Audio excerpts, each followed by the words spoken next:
Hello everyone. In this video, we will solve some numericals based on the concept that we have learned in our previous video. So one numerical is here. It is given that an application loads 100 libraries at startup. Loading each library requires exactly one disk access. What does it mean?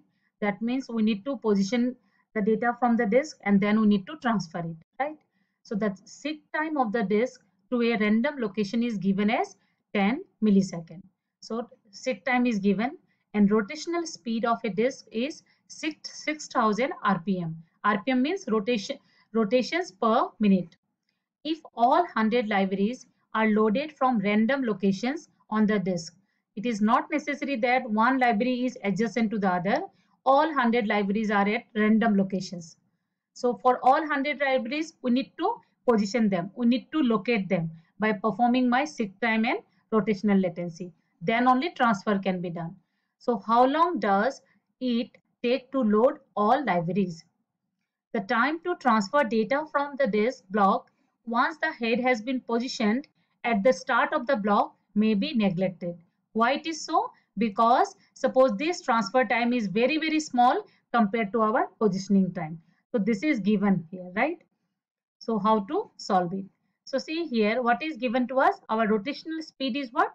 6000 RPM. What does it mean? 6000 RPM? It means 6000 number of revolutions in 60 seconds because revolutions per minute. In 1 minute 60 seconds are there. So 6000 revolutions in 60 seconds. So in a second 6000 number of rotations are occurring. So what is rotational latency? Rotational latency is the time taken for half rotation. The time taken for half rotation is known as rotational latency. So half revolution will take how much time? 6000 revolutions takes 60 seconds. So half revolution will take 60 by 6000 into half second, and that is nothing but 5 millisecond. So rotational latency, this we have found. So rotational latency is nothing but the time to go to the particular sector, right? The sector comes under your read-write head within 5 millisecond, right? What was the next time? Another factor in our positioning is your seek time. So here they have given your seek time to be your 10 millisecond. So seek time means what? The time that the read-write head takes to go to a particular cylinder or to your track. So when we are locating one library, we need to go to the particular track and then to the particular sector. So that is 10 millisecond here, and latency time, that means wherever your library is there, that sector takes 5 millisecond to come under read-write head on an average, right? So 10 plus 5 millisecond is your 15 millisecond for one library. And it is given that all 100 libraries are loaded from random locations. So for all 100 libraries, we need to perform seek time and latency time. So for one library, if it is 15, for 100 libraries, it will be 1500 millisecond.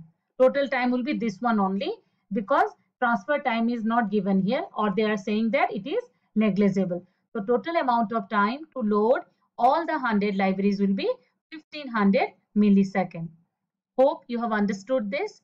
Then next we'll move to the transfer time.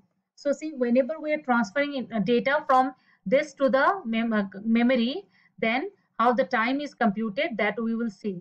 So transfer time depends on two factors. One is track size. What is the size of your track? We are assuming here it is S bytes. That means in a track, S number of bytes are there. And rotation speed is R RPM. That means R number of revolutions per minute, or R number of revolutions per second, sorry, in 60 seconds, right? Then it is, we have taken our sector size to be X byte. So see, sector is present inside a track, right? So our sector side X will be always less than your S. What is S? S is the size of a track. Inside track, sectors are there, right? Then now see, time for one rotation, we used to say R unit time, right? For one rotation, whatever time is taken is said as R unit time. And What is given? Our rotation rate given is your RPM. RPM meaning is what? R number of rotations in 60 seconds. M means what? Minute. In a minute, 60 seconds are there. So R number of rotations in 60 seconds. So one number of rotation in how much time? 60 by R second.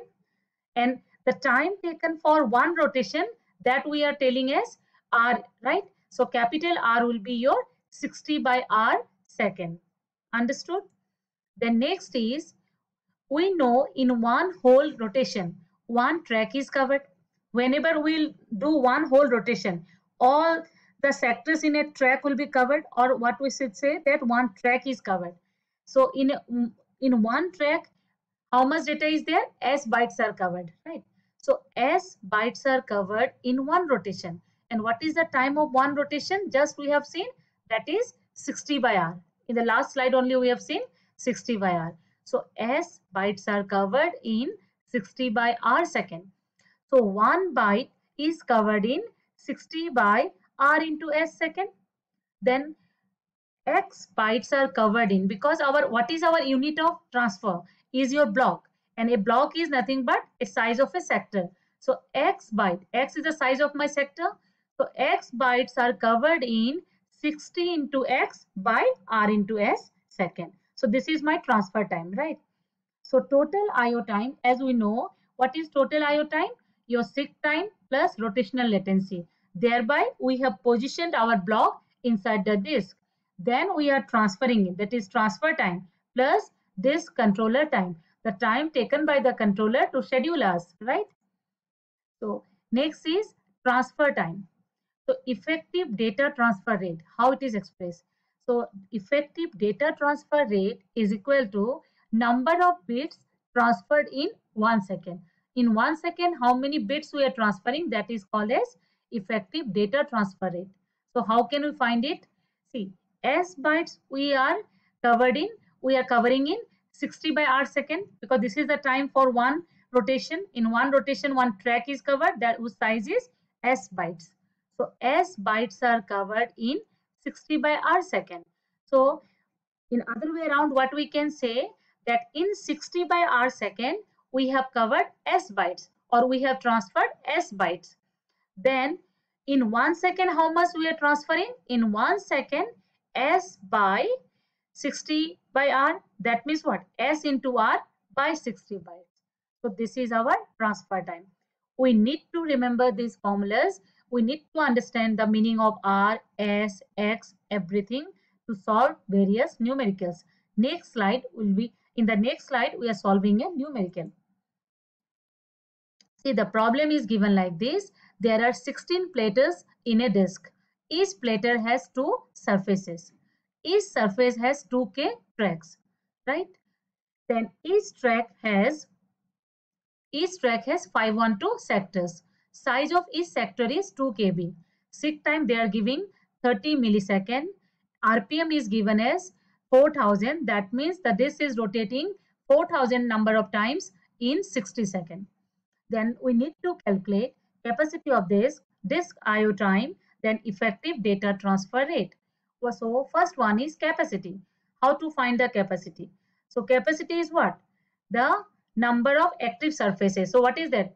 The number of platters into 2, because each platter has got two surfaces. So 2 into number of platters into, on a platter how many tracks are there? So number of tracks on a surface into, in a track how many sectors are there? So number of sectors, then multiplied by size of each sector. So putting all the values, 2 into number of platters given is what? 16. So it is 16. Number of tracks is given as 2K. So it is 2K. Then number of sectors is 512. So 512. Then size of each sector is 2 kb. So 2 kb. By putting all these values, we are getting this expression. See, do not try to get the exact value. You keep it in powers of 2 such that your calculation becomes easier. So here, by keeping all these things in powers of 2, these 2 k's are giving me what? 1 m. K into k is what? M. So see, all here I am getting 2 to the power 16 megabyte. So from this 16, if I take out 10, then it will be what? 2 to the power 10 into m is what? Giga. So it is giga. And 2 to the power 6 will be what? 64. That means it is 64 gigabyte. See, this how the calculation becomes easier. Next part is IO transfer time. So what we have to do is we need to find the IO transfer time. For that, the formula is this one. The transfer time is this one. So to put these things, to put these values, first we'll take out the values. So size of a sector is X bytes. That is what? 2 KB. They have given the size of a sector is 2 KB. Size of a track is what? S bytes. And what is S bytes here? Number of, in a track, number of sectors are there. Then multiplied by size of a sector is what? 512 into 2 KB is the amount of information stored on a track. So this is nothing but my small s. It is given R equal to what? 4000. R RPM equal to 4000. So what is transfer time? That is, transfer time is nothing but time to transfer a block. That is the time to transfer a sector. So what is that? 60 into x by r into s. We have seen how we have got this derivation. So 60 into x by r into s. By putting all these values x, s and r, our expression will come like this, and by solving it we will get the transfer time is 0.058 millisecond. It is very small, 0.058 millisecond. And what is latency time? R by 2. That is the time for half revolution. For one complete revolution is said as capital R, and latency is what? R by 2, right? So what is R by 2? Capital R is what? 60 by RPM, 60 by 4000. Then this 2. So this 2 is there. Then this will come in second. To make it into millisecond, we are multiplying it by 1000. So this comes in 7.5 millisecond. And what is total IO time? Seek time plus rotational latency plus transfer time plus this controller time. So here seek time is given as what? 30 millisecond. It is already given in the numerical. Seek time is 30 millisecond. So total IO time will be 30 millisecond plus rotational latency plus transfer time plus this controller time. If it is not mentioned, we will take it as 0. So total time is 37.558 millisecond. See, in this expression, these two are the very big compared to your transfer time. So transfer time is very small. Your positioning time takes up the bigger amount of your IO transfer time. So this time we need to minimize, right? Next one is effective data transfer rate. So for that, what we have found the formula to be as S into R by 60 bytes per second. So what is S? Size of a sector. What is size of a sector? Number of tracks into size of a track. Then R RPM is given as 4000 by 60. So when we solve it out, we get it 66.66 megabyte, because see, this one is 1024 into K. So these two will form what? Mega, M. So megabyte, and 400 by 6 will give me 66.66 megabyte per second. So this is our effective transfer rate. These numericals are very important with respect to any university exam or your GATE exam. So please go through them carefully. Hope you have understood. Thank you.